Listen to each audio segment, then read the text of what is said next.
దినవృత్తాంతముల 2వ గ్రంథము 18వ అధ్యాయము. తనకు ఐశ్వర్యమును ఘనతయు అధికముగా కలిగిన తరువాత యెహోషాపాతు ఆహాబుతో 1000 మంది కొన్ని సంవత్సరములు గతించిన మీదట షోమ్రోనులో నుండు ఆహాబు నొద్దకు పోయెను. ఆహాబు అతని కొరకును అతని వెంట వచ్చిన జనుల కొరకును అనేకమైన గొర్రెలను పశువులను కోయించి తనతో కూడా రామోత్గిలాదు మీదికి పోవుటకు అతని ప్రేరేపించెను. ఇశ్రాయేలు రాజైన ఆహాబు యూదారాజైన యెహోషాపాతును చూచి, నీవు నాతో కూడా రామోత్గిలాదునకు వచ్చెదవా అని అడుగగా, యెహోషాపాతు, నేను నీవాడను, నా జనులు నీ జనులు, మేము నీతో కూడా యుద్ధమునకు వచ్చెదమని చెప్పెను. మరియు యెహోషాపాతు ఇశ్రాయేలు రాజుతో, నేడు యెహోవా యొద్ద సంగతి విచారణ చేయుదము రండనగా, ఇశ్రాయేలు రాజు 400 మంది ప్రవక్తలను సమకూర్చి, నేను రామోత్గిలాదు మీదికి యుద్ధమునకు పోవుదునా మానుదునా అని వారినడిగెను. అందుకు వారు, పొమ్ము, దేవుడు రాజు చేతికి దానిని అప్పగించునని చెప్పిరి. అయితే యెహోషాపాతు, మనము అడిగి విచారణ చేయుటకై వీరు తప్ప యెహోవా ప్రవక్తలలో ఒకడైనను ఇచ్చట లేడా అని అడుగగా, ఇశ్రాయేలు రాజు, యెహోవా యొద్ద విచారణ చేయుటకు ఇమ్లా కుమారుడైన మీకాయా అను ఒకడు ఇచ్చట ఉన్నాడు.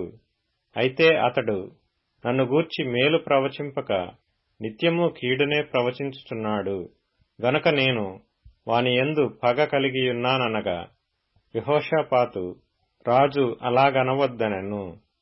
అప్పుడు ఇశ్రాయేలు రాజు తన పరివారములోనున్న ఒకని పిలిపించి, ఇమ్లా కుమారుడైన మీకాయాను శీఘ్రముగా రప్పించుమని ఆజ్ఞ ఇచ్చెను. ఇశ్రాయేలు రాజును యూదారాజగు యెహోషాపాతును షోమ్రోను ఊరి గవిని ముందరి బయలునందు తమ తమ వస్త్రములను ధరించుకొని తమ తమ సింహాసనముల మీద కూర్చుని ఉండగా ప్రవక్తలందరూ వారి ముందర ప్రవచించుచుండిరి. అప్పుడు కెనయనా కుమారుడైన సిద్కియా ఇనుప కొమ్ములు చేయించుకొని వచ్చి సిరియనులు నిర్మూలమగు వరకు వీటితో వారిని నీవు పొడిచెదవని యెహోవా సెలవిచ్చుచున్నాడని ప్రకటించెను.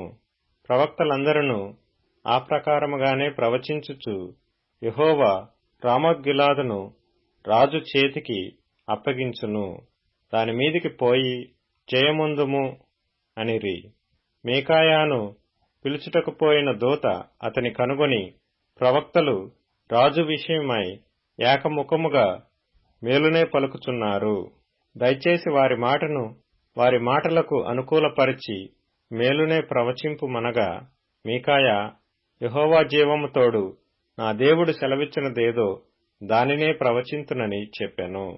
అతడు రాజునొద్దకు రాగా రాజు అతని చూచి, మీకాయా, యుద్ధమునకు రామోత్గిలాదునకు మేము పోవదుమా మానుదమా అని అడుగగా, అతడు, పోయి జయించుడి, వారు మీ చేతికి అప్పగింపబడుదురనెను. అప్పుడు రాజు, యెహోవా నామమును బట్టి అబద్ధము కాక సత్యమే పలుకుమని నేను ఎన్ని మారులు నీచేత ఒట్టు పెట్టించుకుందునని అతనితో అనగా, అతడు, కాపరిలేని గొర్రెల వలెనే ఇశ్రాయేలు వారందరూ పర్వతముల మీద చెదరిపోవుట చూచితిని. వీరికి యజమానుడు లేడనియు వీరిలో ప్రతివాడు తన తన ఇంటికి సమాధానముగా పోవలెననియు యెహోవా సెలవిచ్చియున్నాడనెను. ఇశ్రాయేలు రాజు ఇది విని యెహోషాపాతుతో ఇట్లనెను, ఇతడు కీడునే గాని ఆ విషయమై మేలును ప్రవచింపడని నేను నీతో చెప్పలేదా అని అనగా, మీకాయా, యెహోవా మాట వినుడి, యెహోవా తన సింహాసనము మీద ఆసీనుడై యుండుటయు పరమండల సైన్యమంతయు ఆయన కుడి ప్రక్కను ఎడమ ప్రక్కను నిలువబడుటయు నేను చూచితిని. ఇశ్రాయేలు రాజైన ఆహాబు రామోత్గిలాదు మీదికి పోయి పడిపోవునట్లు ఎవడో అతని ప్రేరేపించునని యెహోవా అడుగగా, ఒకడు ఈ విధముగాను ఇంకొకడు ఆ విధముగాను ప్రత్యుత్తరమిచ్చిరి. అప్పుడు ఒక ఆత్మ వచ్చి యెహోవా ఎదుట నిలువబడి, నేను అతని ప్రేరేపించదనని చెప్పగా, యెహోవా దేని చేతనని అతనినడిగెను.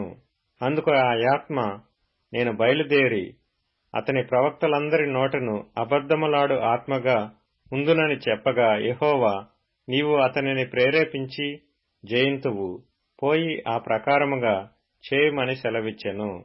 యెహోవా నీ ప్రవక్తలకు వీరి నోట అబద్ధములాడు ఆత్మను ఉంచియున్నాడు. యెహోవా నీ మీద కీడు పలికించియున్నాడని చెప్పెను. అప్పుడు కెనయనా కుమారుడైన సిద్కియా దగ్గరకు వచ్చి మీకాయాను చెంపమీద కొట్టి, నీతో మాట్లాడుటకు యెహోవా ఆత్మ నా యొద్ద నుండి ఏ మార్గమున పోయెననెను.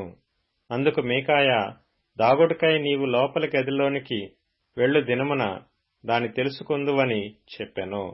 అప్పుడు ఇశ్రాయేలు రాజు పట్టణపు అధిపతి అయిన ఆమోసు నొద్దకును రాజు కుమారుడైన యోవాషు నొద్దకును, మీరు మీకాయాను తీసుకొని పోయి వారితో, రాజు మీకిచ్చిన సెలవు ఇదియే అనుడి.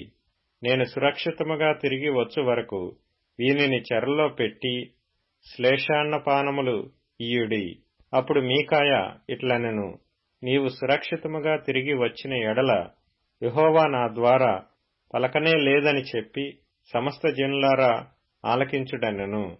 అంతట ఇశ్రాయేలు రాజును యూదారాజైన యెహోషాపాతును రామోత్గిలాదు మీదికి పోయిరి.